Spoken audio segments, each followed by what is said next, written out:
What's up, my friends? Do you want to watch a how to play and playthrough video for the Cursed Castle? Of course you do. That's why you clicked on the video. So let's hop on down to the table and check it out. Alright, I've got the game set up here for one player because it's a solo game. And let me just teach you how to play, and then we'll dive into a run, going through this dungeon, and we'll just kind of talk through all the different things that are happening as we go. Before we do that, I want to talk about the cover art. This cover, I'm really pleased with how this turned out, and so hopefully it looks really cool to you because it looks really cool to me. But anyway, let's get into playing the game. All right, so we've already chosen our 3 characters. There are actually 5 characters. There's a couple we didn't choose, but anyway, we have the Ranger, the Champion, the Magus, the Mage, then we have the Anchoress, and the Wraith. And each one of these has different abilities, they have different stats, they have different things that they're good at, and they have different equipment. So the Ranger starts off with the Boots of Swiftness, the Champion has the Spiked Pauldron, and the Magus has the Mystical Scroll, and I'll explain what all those do here in just a minute. And so as part of setup, we're going to choose our dungeon. In this case, I've chosen dungeon number 3.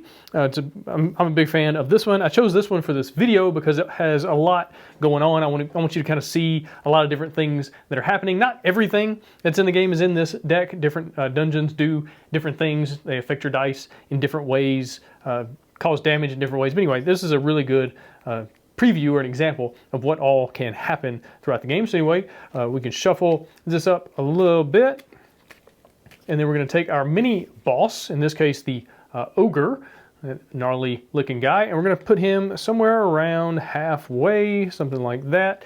And we're also going to take our merchant card, right? This is a guy that allows us to get new items and maybe trade them out for the ones that we already have. We're going to slide him around halfway as well, and that sets up our dungeon deck. Then we're going to choose a boss to go up against. We've got these 6 options to choose from. They're all different in different ways. They do different things. For this particular run, I'm going to use the Necromancer. He brings other enemies back to life. He does damage, and he affects your dice, your health, and whatnot with poison, and you're going to see why that's actually really thematic here in just a minute, because dungeon number 3 has a lot of poison kind of stuff going on. You're going to take the boss card, put him underneath as the very last card. You got to get to him and defeat him to win the game. If you take too much damage and all of your heroes die, or if all your heroes get corrupted, then you lose. And so that's kind of the simple setup. And yeah, let's just dive into how to actually play the game. All right, at the start of your turn, you're going to draw 3 enemy cards. Now, this is a barricade, so a barricade is not an enemy. It actually goes underneath the very next enemy that you draw. And so I've got this contagion here. And so now, instead of having to just get a red and a blue cube, now I got to get 2 reds and a blue cube to defeat that enemy. We'll keep drawing. There's a shrine. I'll explain a shrine in a second. It goes into this 4th slot. There's the Blight Mother, kind of a nasty one, and a different type of contagion. All right, so now we have 4 slots for the enemy side. You got 1, 2, 3, and 4. And so in just a minute, when we roll dice, we're going to roll these D3s. So it's 1, 2, 3, 1, 2, 3, and that's going to potentially activate or not activate. Different things can happen depending on with the dice roll. These different slots, and then you have the 4th slot. And in this one, I have basically 1 round to activate this or defeat it. It could be an enemy, it could be a chest, all sorts of different things. I have only this round to do it, and if I do, in this case, I get to level up one of my abilities, and I'll talk about that in just a second. And so, on my turn, let's just roll these dice. Let's just see what happens, what we get. All right, so we got a 2,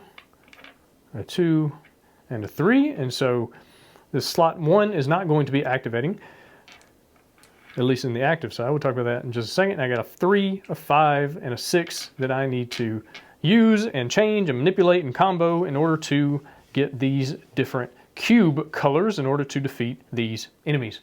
And the core of the game is using your ability cards and your equipment and your hero cards, your skills, to change things and turn them into cubes that then you spin the cubes to defeat these enemies or open chests or activate different things. There's also skill test. The shrine here, that's actually a skill test that corresponds to the numbers at the top of your card. So your hero, you can either do different things and then place a cube there, or in this case, 2 cubes to do different things. Either get your skill, your ability, or do damage to enemies, or instead of using cubes, you can use a die and then combine that. In this case, let's say I need to get an 8 in order to level up. So here's a 3 plus a 5, that's going to give me an 8. I wouldn't be able to use a cube. It's an either or thing. You can either do the skill check or the attack. And so for that one, it'd be an 8 to then level up. And maybe that's what I want to do. Or maybe not. We'll see here in just a second, depending on how things play out. Because based on what's being activated by the dice and not, I got some stuff going on over here. So at the top of each enemy card, you have 2 different sections for the basic enemies. And the section on the left is the active. So if a die, for instance, if I roll a 1, then that means this side is going to be active. The side on the right is inactive. Now, not all cards, most of them actually, they don't have anything on the inactive. So for instance, if this card over here was not active, then it wouldn't be doing anything, no damage. But since it is, it's going to be doing 2 damage to me. And this one is active, and so I'm going to take 2 poison damage if I don't do anything about this. And then this one's inactive, but it's still going to do 1 damage. So that's 3 damage and 2 poison that I have to deal with right now. And these things don't trigger until the end of the turn. Basically, the enemies say, hey, this is what we're going to do. What are you going to do about it? And then you've got to change things, manipulate your dice, and then respond, hopefully getting rid of as much damage and as many bad effects as you can, and then seeing what happens when the new enemies come out. So let's start placing dice. Now we've got these 6 ability cards up here at the top, and they've got 2 different sides as well. Now the side on the left, you'll notice that there's a certain pip on each one. 1, 2, 3, 3, 1, 2. And if I place a die on a card that has the exact number, right? So if I place a 3 on the 3, then it gives me that color cube. So in this case, I would get a red. And then I also get the bonus ability. In this case, it allows me to re-roll 2 dice, up to 2 dice, 1 or 2. Now, I can always take the bonus ability. So even though I don't have a 2, if I needed a yellow cube, which I need a couple of them, I can place this 6 right here and get a yellow cube. Or I could place it here, and that will allow me to turn the 5 over into a 2. Or I could place it here, and that allows me to turn a blue cube into any color. So change a blue into anything. This one up here at the top allows me to turn 1 cube into 2 cubes. So if I wanted to turn this 1 yellow into 2 yellows, or 1 red into 2 reds, I could do that. This one up here allows me to go up or down on one of my dice, not the enemy dice, just one of mine. And so if I wanted to turn, if I wanted to place this here and then turn this 6 into a 5 for whatever reason, I could do that. And then I've got some equipment cards over here. Now if I place a 6, which I had a 6, into the mystical scroll right here, that gives me a red cube. Or if I want to place any die into this spot, it gives me a 1 defense. So instead of taking 3 damage, I would only be taking 2 when I get hit. Or I can place a cube of any color onto here and go up 2 on a die. That's really good for skill checks, right? So for instance, I need an 8 here. Well, if I only put that there, that'd be 5 plus 2, which is 7, but then I could put a cube there, and now I'm at 9, and now I get to activate the shrine, and I get to level up, and leveling up means I get to flip over one of these cards and make it a little bit better, where it gives me more advantages. It might allow me to do different things. For instance, now I can heal. If I take the bonus action here, I could either take a yellow cube or heal, and healing is a pretty big deal on this game because it's not an easy game, right? It's easy to die. It's easy for these enemies to overtake you through corruption and poison and damage and madness and all sorts of other nasty things. Now, getting into your hero cards, they all have some different things going on. Now, the Ranger, she's just good, right? She allows you to attack 3 times, which is nice because sometimes these enemies over here, they get stacked up. There's just a lot going on. It's nice to be able to put 3 cubes on her card and then attack 3 places, different enemies or the same one. The champion here, he can attack twice, but it has to be the same enemy. So for instance, he could attack this one or that one, but he couldn't attack this one and that one, right? It has to be the same one. But when you place a cube or 2 cubes into his ability, you can re-roll a die if you want. So let's say, the 6, maybe I want to get a 1 or a 2, and so I put a cube there, and then that allows me to re-roll this one. The Magus is really great because when you put a cube there, you get to gain a cube of any color. And so if I'm looking at it, it's like, I really need that blue. I don't have anything I can get there, but place this yellow here. Now I can take a blue and then I can place it on someone else. And now I'm attacking the blue.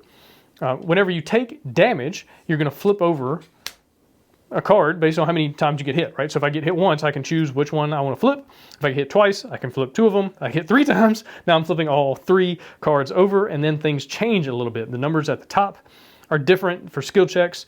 You'll see that the Magus goes from being able to attack 1 time and getting a bonus to being able to attack twice, but no bonus. And so different things are going on. The champion here, he's pretty cool because when he gets hurt, he can't attack but once anymore, but now when you put a cube there, you get a bonus die. So now you can roll a 4th die on your turn. You don't just put that in your pool though, it's only whenever you activate him with a cube.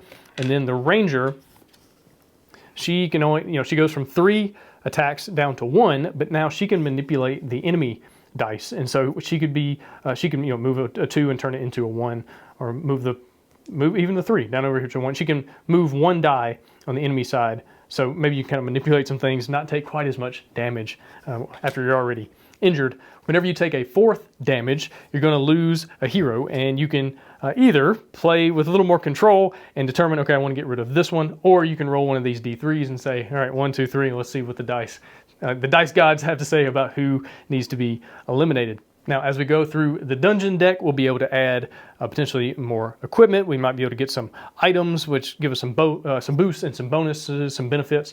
We might find another hero. If we can rescue another hero, we'll be able to add them as a reserve. That way, if one of our characters is corrupted and dies, or has all their health taken out, then we can put a new hero in, kind of like an extra life that you can kind of keep going.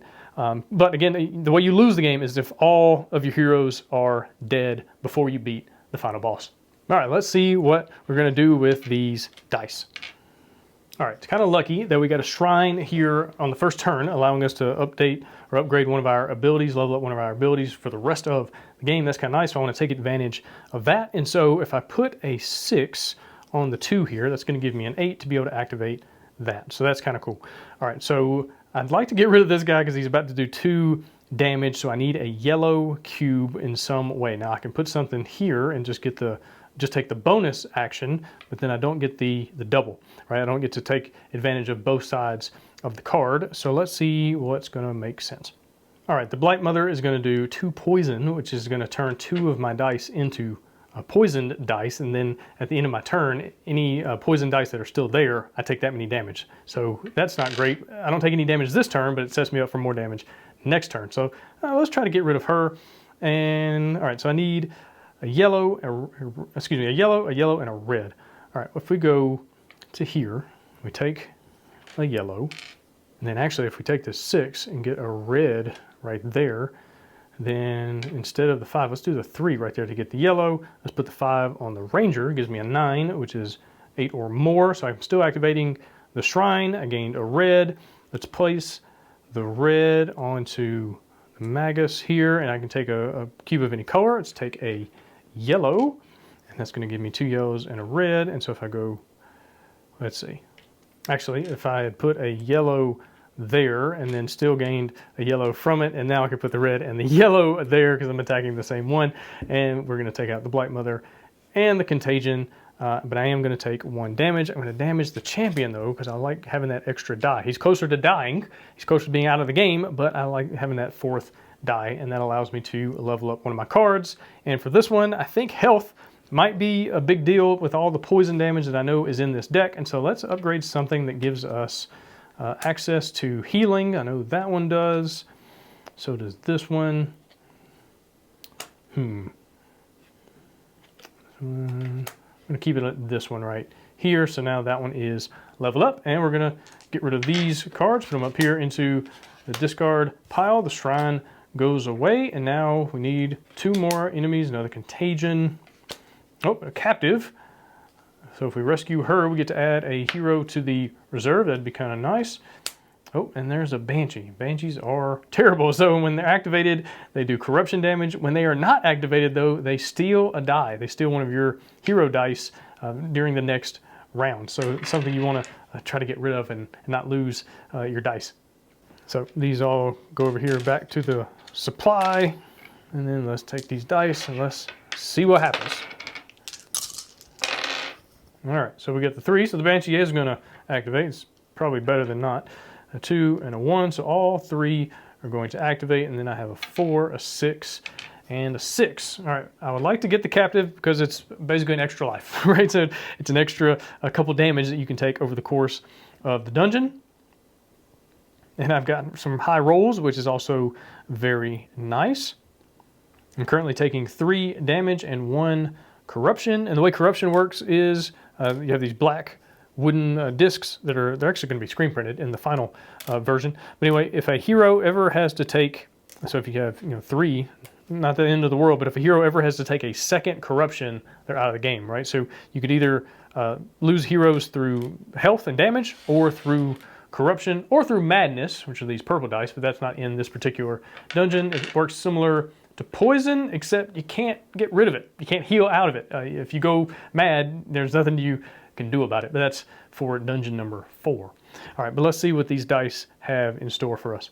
All right, the first thing I'm going to do is probably place the 4 here to do a skill check to get the captive, right? So it gives me an 8. I need a 7. That'd be really good. And I got these 2 6s.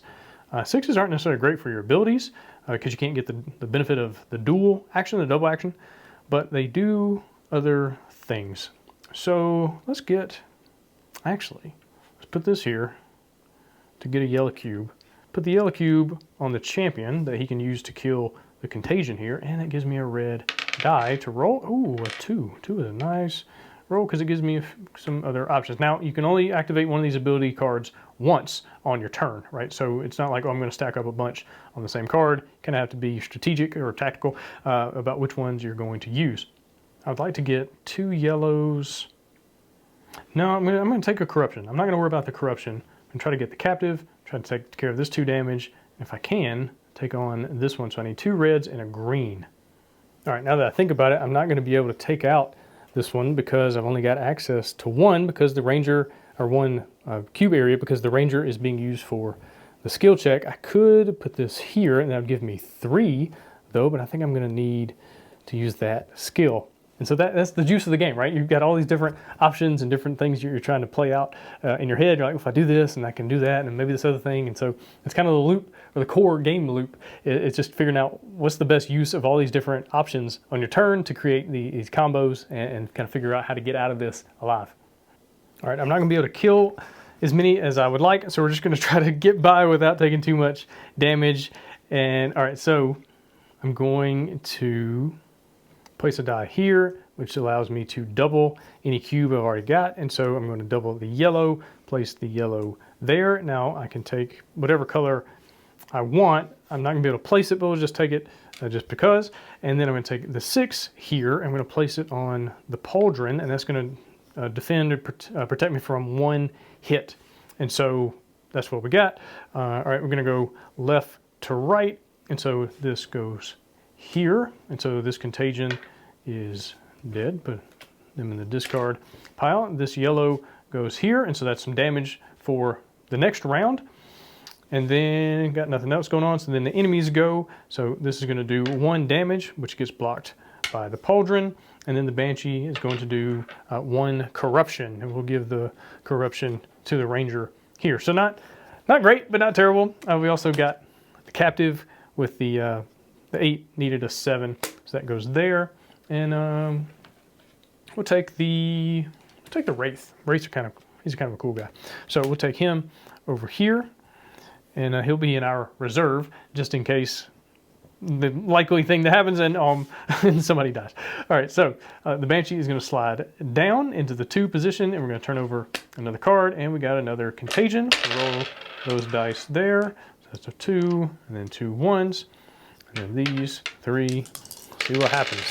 All right, 4, 5, 5, nothing but high stuff lately. So let's see what we can do now. We need 2 reds and a blue, a yellow blue, and a red blue. Lots of blues, and blues are hard to come by, especially when you don't have a 3, but we might be able to do something about that.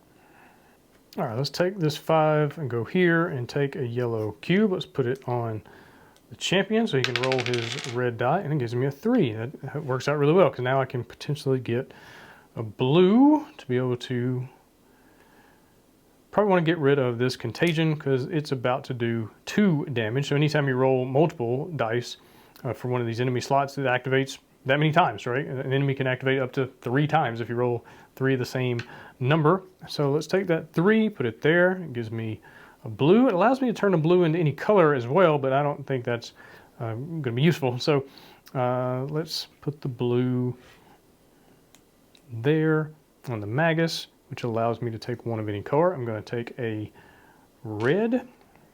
And if I take this die and put it there, I can double any cube I already have. Let's double the red. We'll put all 3 of these on the Ranger, and then we've got a spare die. Can't get any more cubes. Let's put it here to defend 1 damage, because this contagion over here is going to do damage either way, right? Active or inactive, so we can block that. And I'm about to take another corruption, but hopefully it'll pan out long term. All right, so let's just go left to right. We got blue, red, red. We got yellow, and we got blue there. And so those 2 are taken out. This is going to do 1 damage, but I'll block it there. That goes away. These dice come back. All right, so pretty productive turn, I think. So these 3 cards go to the discard pile, slides down. And let's see. Okay, now it's going to get interesting.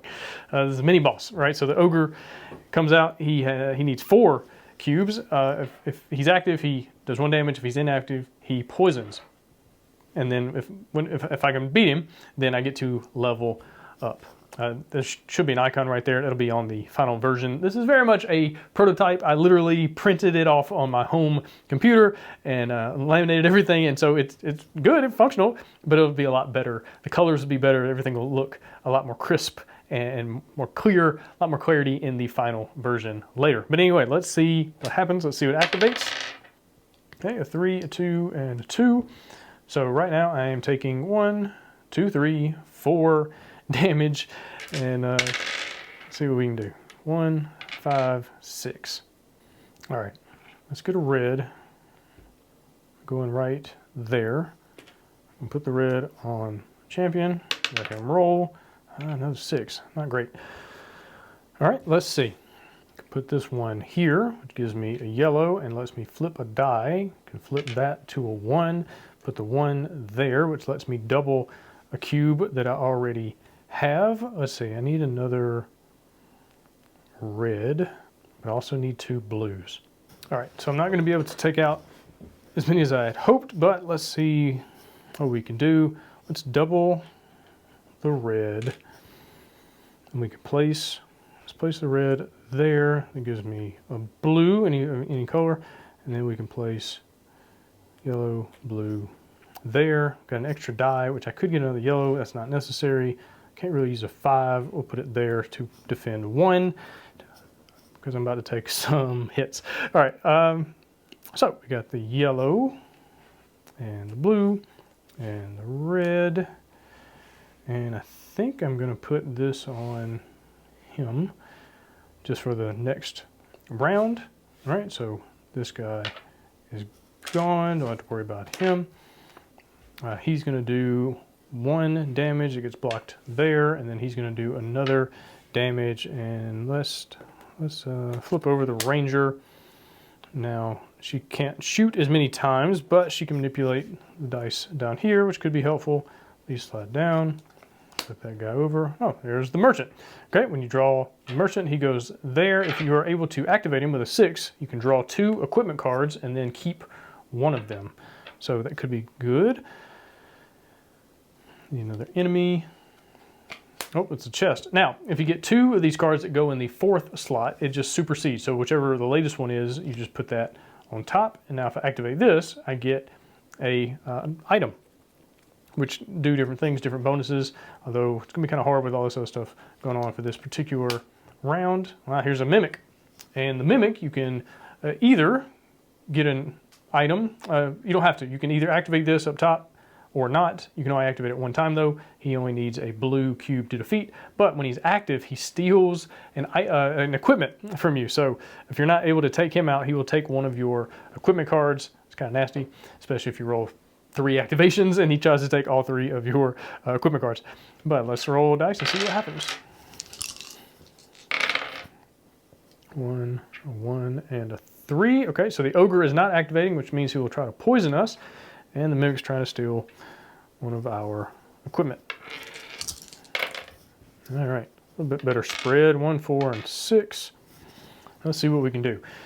Definitely want to get rid of the mimic, so we need a blue there. He's about to do 2 damage, he's about to poison us. That might not be the worst thing in the world, because I know the merchant, well, item might be good too. We'll see. We'll see what we can do based on what's in front of us.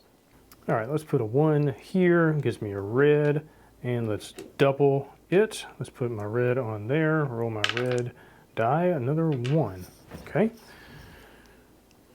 So now I've got 2 reds, see if I can get 2 blues. All right, if I put a die here, it allows me to drop down 1. So if I go to 3, and if I put the 3 there, it gives me a blue. If I put the blue there, I can take another blue, but now I've got 2 and only 1 slot. I don't want to lose an equipment card, so what if we do this? Let me place a blue there, activate that ability. Let's move this over to here. Sure, why not? And then I'm going to take this die and activate this bonus action, which allows me to heal her. And then I can place this other cube. Is there any way? I can't do anything else. So the ogre is still going to poison me. No, he's not. No, he's not. I'm going to get rid of all these. Okay, cool. So now let's see what happens. All right, we got red and blue.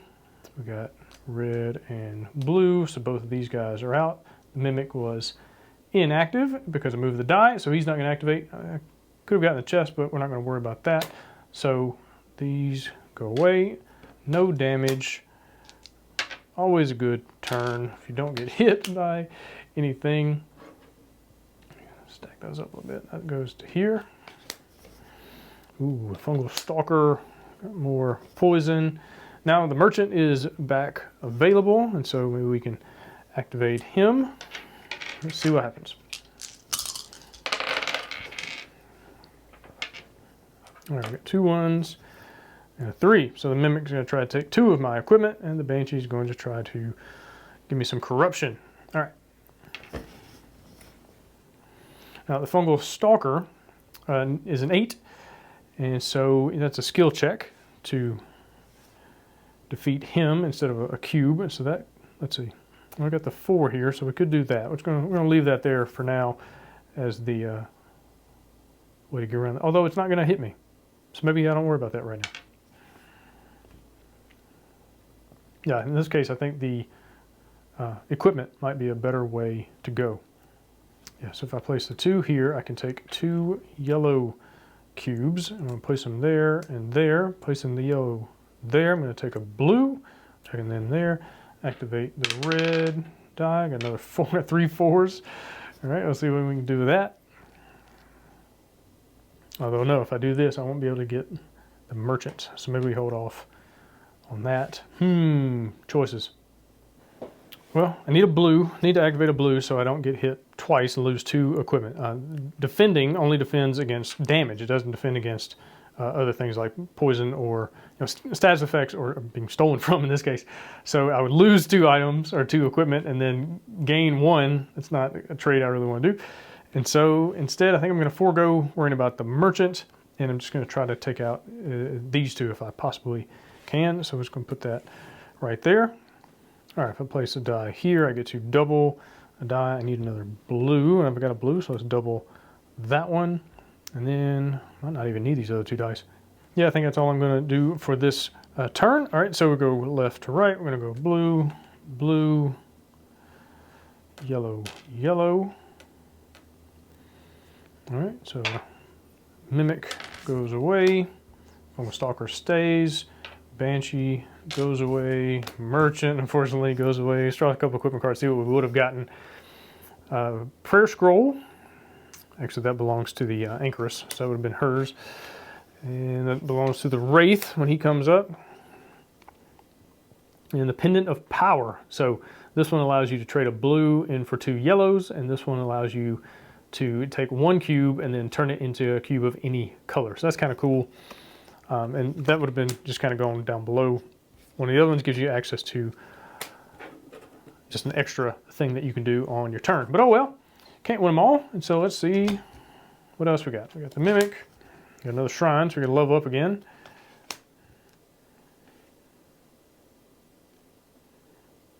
I feel like I forgot to level up when I beat the Ogre, but that's okay. So let's see what they're going to do. 2, 3, 3. All right, so it's currently 4 damage and a stolen equipment coming at us. So we'll see. Let's see what we can do. All right, 1, 5, 5. All right, just need a good roll of like 1, 2, 3. That'd be excellent. But all right, let's see how we can manipulate these dice. I need just a blue and a yellow, so that's not so bad. I can definitely make that happen. And then maybe we can activate the Shrine. All right, so if I go here and take out the yellow, let's go ahead and put him there. Roll that guy. 6. Well, I'm going to be able to take out that, and putting it here allows me to flip a die over. So that would turn into a 2. I need a 3. I need to get a blue because I'm going to be using the Ranger for the Shrine. And so if I place a die here, I can go up 1, turn it into a 3, and then the 3 goes there, gives me a blue, put the blue there on the other slot, so that'll work. All right, left to right. So this guy, 5 plus 4 is 9, so activate the Shrine. Let's turn over the blue one. That way I need a 3 or a 4 to get a blue. And that's kind of nice. Gives me more options there. And then the yellow goes there. That guy dies. Blue goes here. Mimic does. That stays on the board. Coming out barricade. Another fungal stalker. Oh no. Now we got the boss.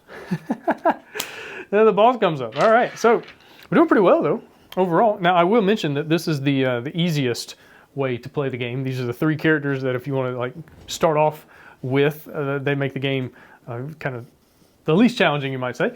But then the boss comes out, and the boss gets a trait card, and so we'll turn over a card, and he's actually going to have 2 extra cubes I have to deal with there. Okay, so that's not good.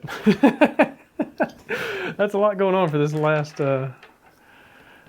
room of this here dungeon, and this stacked up. Okay, now the boss is fun because the Necromancer brings enemies back to life. So you basically turn the dungeon deck back over, and then he draws enemies off there and kind of keeps adding them to the board. If you roll a 2, he does damage, or if you roll a 3, he does poison. And so, all right, so 2, a 3, and a 1.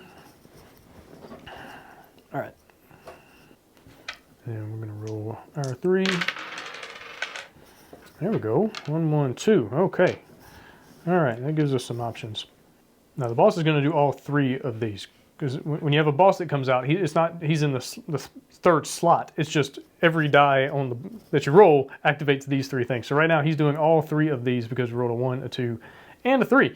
So that's fun. Let's see if we can. I'm going to get poisoned a lot. I've got the Wraith in backup, so that's nice.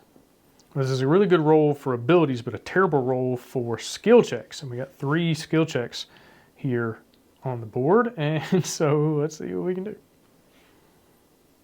All right, put a 1 here, get a red, and we can double it. Put that red there, give us an extra die just to see if there's some more options. I got another low one. All right, need a 6 there. All right, I think I'm just going to focus on getting rid of these guys and then work on the boss next round. So let's see what we can do. If I go here, I can turn that into a 6. There's some 6 plus.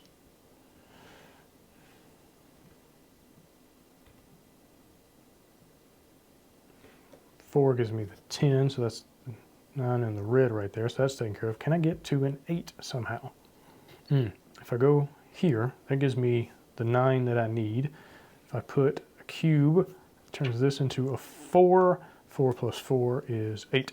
All right, cool. So left to right, this is going to get discarded. You can't use those. You can't hold on to those unless you have a special equipment card to let you do so. So 8 goes away. Well, something's going to come right back. The red and the 9. So this goes away. And then all 3 of these trigger. So turn the deck over, shuffle it up. Another one comes out, not too bad. 1 damage. What are we going to take? Let's take,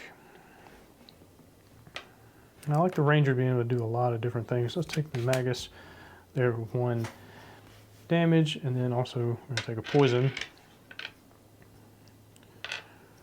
And so anytime you end or your turn with a poisoned die, you take 1 damage. So something to be aware of there.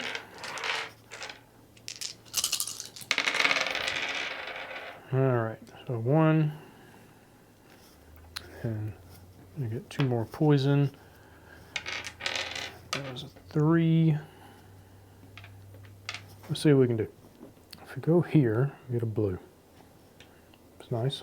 We need a bunch. Put the blue there, roll the die.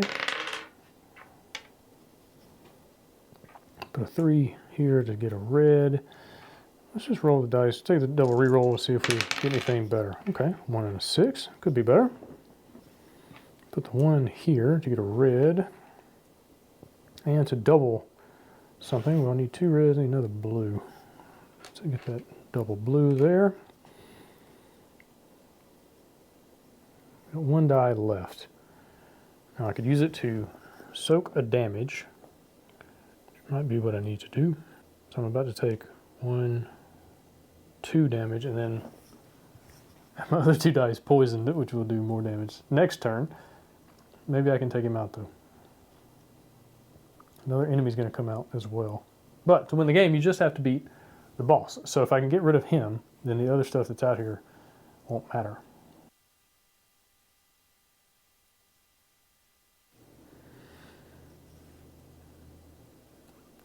I could place the blue here. Take one of any.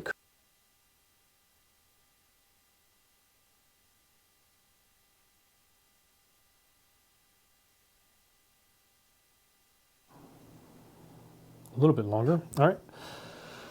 So, red, red.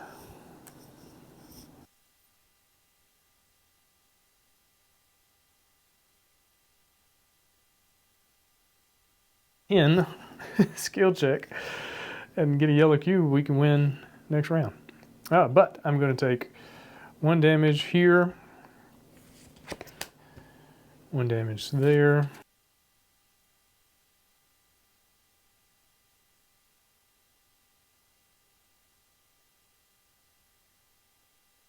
In this case, a mimic gets brought back to life. So it's going to come down to the wire. I think this is one of those kind of situations. All right. Okay, 1, 2, 3, and then he's going to do everything. 2, 4, 4. I can get the yellow pretty easy, right there.